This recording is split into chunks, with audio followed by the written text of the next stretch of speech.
ప్రశ్నించే తత్వంలో తనకంటూ ఒక స్థాయిని గుర్తు తెచ్చుకొని ఉద్యమం నుంచి కూడా తెలంగాణ రాష్ట్ర సాధనలో తనకంటూ ఒక ప్రత్యేక పాత్రను పోషించిన మాజీ డిప్యూటీ సీఎం అలాగే ఆరోగ్య శాఖ మంత్రిగా వ్యవహరించారు. తను ఎన్నో విధాలుగా కూడా ప్రజలకు అందుబాటులో ఉన్న మనిషి మన తాటికొండ రాజన్న గారు. వారిని అడిగి మిగతా విషయాలు తెలుసుకుందాం. అన్న నమస్తే. అన్న నమస్తే.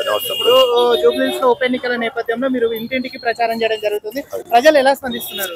తప్పకుండా ఈ రోజు 23 నెలల కాంగ్రెస్ పార్టీ ప్రభుత్వం ఏర్పడిన తర్వాత ఇచ్చిన హామీలన్నీ తుంగులో తొక్కి ఒక్కటంటే ఒక్కటి కూడా ఒక ఇంటికి చేరిన పరిస్థితి లేదు. ఇప్పటి వరకు ఏదైతే సంక్షేమ కార్యక్రమాలు ఉన్నాయో బీఆర్ఎస్ ప్రభుత్వం ఏవైతే అమలు పరిచిందో అవి మాత్రమే ప్రతి ఇంటికి చేరుతా ఉన్నాయి. సో ఈ రోజు ప్రత్యేకంగా చర్చెస్ ను విజిట్ చేసినప్పుడు అయితే వారందరూ కూడా ముక్త కంఠంతో మేము కాంగ్రెస్ కోటయం, మాకు ఏమంటే ఏం జరగలేదు, కేసీఆర్ గారు ఉన్నప్పుడు మరి క్రిస్మస్ సంబంధించిన బట్టలు కావచ్చు, తర్వాత ప్రేమ విందు కావచ్చు, తర్వాత చర్చెస్ రిపేర్ల కోసం కావచ్చు, అనేక రకాలుగా ఎస్సీ వాళ్ళతో పాటు దళిత క్రిస్టియన్స్ అందరికీ కూడా మేలు చేసిన ప్రభుత్వం బీఆర్ఎస్ ప్రభుత్వం.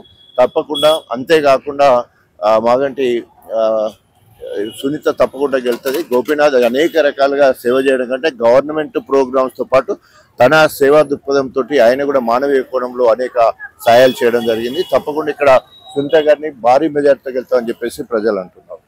అంటే ఇప్పుడు ఇంకోటి ఏంటంటే కాంగ్రెస్ కి ఖచ్చితంగా చెక్ పెట్టాలి అనే భావన కూడా బీఆర్ఎస్ లో కనిపిస్తుంది. ఈ గెలుపుతో అంటే మీరు ఇచ్చే సమాధానం ఏంటో? తప్పకుండా ఇది రెఫరెండం. కాంగ్రెస్ పార్టీ ప్రభుత్వం ఏర్పడ్డ 23 నెలల్లో ఇప్పటి వరకు వారు ఏమైనా చేసి ఉంటే, ఇచ్చిన హామీలు నెరవేర్చి ఉంటే వాళ్ళకి ఓటు అడిగే హక్కు ఉంటుంది. కానీ వాళ్ళకు ఒక మాటలో చెప్పాలంటే వాళ్ళకు ఓటు అడిగే హక్కు కూడా లేదు. సో ఈ రోజు ఎవరు కూడా పోయి ఆ ఇంటికి ఏం చేసిందని అడిగేది ఉంటే వాళ్ళు ఏమి చెప్పలేని పరిస్థితి ఉంటుంది. సో కాబట్టి తప్పకుండా ప్రజలందరూ కూడా ఇప్పటికే డిసైడ్ అయిపోయారు, ఎట్టి పరిస్థితుల్లో సునీత గారిని గెలిపించాలి, కాంగ్రెస్ కు ఒక చెంప దెబ్బ పడాలి, అట్లయితేనే రేపు రాబోయే రోజుల్లో కనీసం ఇచ్చిన హామీల కోసం కొంత పని చేస్తారని చెప్పేసి ప్రజలందరూ కూడా అనుకుంటున్నారు. ప్రజల్లో ఉత్కంఠం అనేది ఇప్పటికే నెలకొంది. అయితే బీఆర్ఎస్ పార్టీ నుంచి మాగంటి సునీత గారు, అలాగే ఇటు కాంగ్రెస్ పార్టీ నుంచి కూడా నవీన్ యాదవ్ గారు, అటు బీజేపీ పార్టీ నుంచి కూడా దీపక్ రెడ్డి గారు కూడా బరిలోకి దిగడం జరిగింది. అయితే ప్రచారం కూడా చాలా అంటే చాలా కొనసాగుతుంది. అయితే ఇందులో భాగంగా బీఆర్ఎస్ పార్టీ ఆల్రెడీ గెలుపు ఖరారు, కేవలం మెజార్టీ కోసమే చూస్తున్నామని చెప్పేసి కూడా మొన్న రామన్న గారు వ్యాఖ్యలు చేయడం జరిగింది. అయితే ఇక్కడ ఇంకోటి ఏంటంటే కాంగ్రెస్ అధిష్టానం కూడా మేము ఎప్పుడో విన్ అయిపోయాము అది అని చెప్పేసి కూడా వాళ్ళు కూడా అనడం జరిగింది. మరి ఈ విషయం గురించి క్షుణ్ణంగా వివరించడానికి మనతో పాటు జాయిన్ అవుతున్నారు, మనతో పాటు మాట్లాడుతున్నారు నగరికల్ మాజీ ఎమ్మెల్యే గారు అయినటువంటి లింగయ్య గారు ఉన్నారు. వారితో మాట్లాడే ప్రయత్నం చేద్దాం. అన్న నమస్తే. అన్న ఈ రోజు అనివార్య కారణాలతో దురదృష్టంతో ఎలక్షన్ రావడం జరిగింది.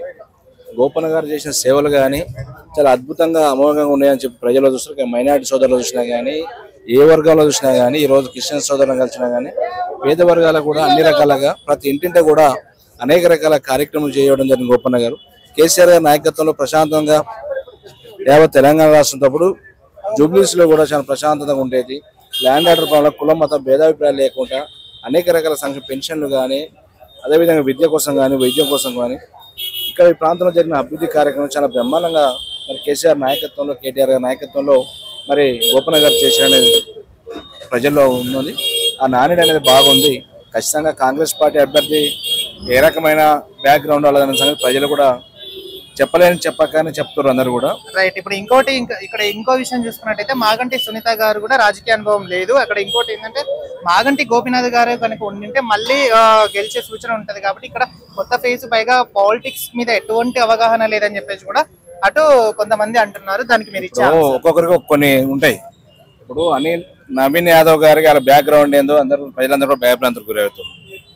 గోపన్న గారు ఫ్యామిలీలో 3 సార్లు ఈ ప్రాంత ప్రజల వాళ్ళ యొక్క దీవెనలతోటి 3 సార్లు ఎమ్మెల్యే, 3 సార్లు ఎమ్మెల్యేగా ఉన్నాడంటే తెలుగు విద్యార్థి సంఘం నుంచి మొదలు పెట్టుకుంటే 3 సార్లు ఎమ్మెల్యేగా ఉండంటే రాజకీయంలో ఒక నాయకుడి ఇంట్లో కుటుంబ సభ్యులు రాజకీయ అవగాహన లేకుండా ఉండరు ఎవరు.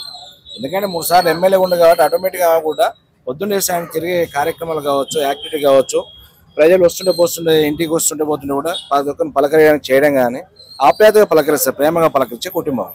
ఎలా నిండు దుఃఖంలో భర్తను కోల్పోయే రకంగా ఇబ్బందులు కుటుంబ సభ్యులు ఇబ్బంది పడుతుంటే ఈ రకమైన అవగాహన లేదు, ఏడుస్తుంది, పదే పదే ఏడుస్తుంది అని చెప్పి అవహేళన చేసే మాట చిల్లర మాటలు అంటారు అవి. ఎందుకంటే వాళ్ళు చిల్లర బుద్ధులకు నిదర్శనం ఇది. హైదరాబాద్ ఇన్ఛార్జ్ అయినటువంటి పొన్నం ప్రభాకర్ గారు, ఇప్పుడు మంత్రిగా ఉన్న పొన్నం ప్రభాకర్ గారు కూడా మొన్న ఒక వ్యాఖ్యలు చేయడం జరిగింది. అలాగే నిన్న కూడా ఒక వ్యాఖ్యలు చేయడం జరిగింది. తీసుకొచ్చి స్టేజెస్ మీద పదే ఏడిపిస్తున్నారని చెప్పేసి కూడా అంటున్నారు మాగంటి సునీత గారిని. దానికి మీరేమన్నారు? పొన్నం ప్రభాకర్ గారికి అన్ను మిన్న అవపడతలేదు, మదమెక్కిన మాటలు అంటారు అవి. ఎందుకంటే ఒక బీసీ బిడ్డగా ఉండి ఒక ఆడపిల్ల యొక్క బాధ ఆవేదన అర్థం చేసుకుని మూర్ఖత్వంతో మాట్లాడే మాటలకు ప్రజలు ఏం రకంగా బుద్ధి చెప్పాలని చెప్తారు. ఎందుకంటే వాళ్ళకు దింపుడు గల ఆశలు కూడా లేవు వాళ్ళకి. ఇలా కాంగ్రెస్ పార్టీ ఆయన కావచ్చు, తుమ్మల సీనియర్ నాయకుడు ఆ రకమైన వ్యాఖ్యలు చేస్తున్నారంటే వాళ్ళొక ఫ్రస్ట్రేషన్లో మాట్లాడుతారు. ఎందుకంటే గోపి గారు చేసిన సేవలు కావచ్చు, కేసీఆర్ గారు 10 సంవత్సరాల కాలంలో చేసిన కార్యక్రమం కావచ్చు, హైదరాబాద్ నగరాన్ని ప్రపంచంలోనే భారతదేశం నంబర్ 1 రాష్ట్రంగా తయారు చేసిన ఐటీ రంగంలో కానీ విద్యారంగం అన్ని రంగాల్లో కూడా చాలా బ్రహ్మాండంగా అద్భుతంగా తయారు చేసిన కేసీఆర్ గారు. ఆ గెలుపు ఇలా ప్రజలు ప్రభుత్వంలో ఉన్న రేవంత్ రెడ్డి గారు హామీలు విశ్రమించండు. ఇలా ప్రభుత్వంలో ఉన్న వాళ్ళు ఎక్కడ పోయినా కూడా ఇలా 2 నెలల సంది తిరుగుతారు ఈ ప్రాంతంలో మంత్రులు వచ్చి. ప్రజలు ఎక్కడ ఆధారం దొరకడం ఏం చేస్తారు, ఈ పనికి మీద మాటలే మాట్లాడతారు. ఇలా కేసీఆర్ గారు బొమ్మ పెట్టుకుని ప్రజలు ఎక్కడ పోయినా కూడా మళ్ళీ మా నాయకుడు రావాలా, కేసీఆర్ గారు రావాలని ఒక ప్రజల్లో బ్రహ్మాండం అందరు. ఏ వర్గాలు చూసినా, ఈ పూలమల్లి తల్లిని చూసినా, అరటి పనుల దుకాణం, టీ కొట్లు ఎక్కడ పోయినా, ఏ ఇంట్లో పోయినా కూడా మేము ఖచ్చితంగా సునీతమ్మ గారికి అండగా ఉంటాము. భర్తను కోల్పోయింది, వాళ్ళ భర్త ఉన్నప్పుడు గోపన్న గారు మాకు అనేక రకాల సేవలు చేసిండు, పిలిస్తే పలికేటోడు అనే పేరు ఆ కుటుంబానికి ఉంది. అందుకనే మంచి మేరతో గెలిపిస్తారు. రైట్. ఇప్పుడు మీరు చివరిగా విమర్శించే వాళ్ళకి మీరు ఒక మాజీ ఎమ్మెల్యేగా ఏం చెప్తారు? తల్లి చూడు ఏ రకంగా చెప్తుంది.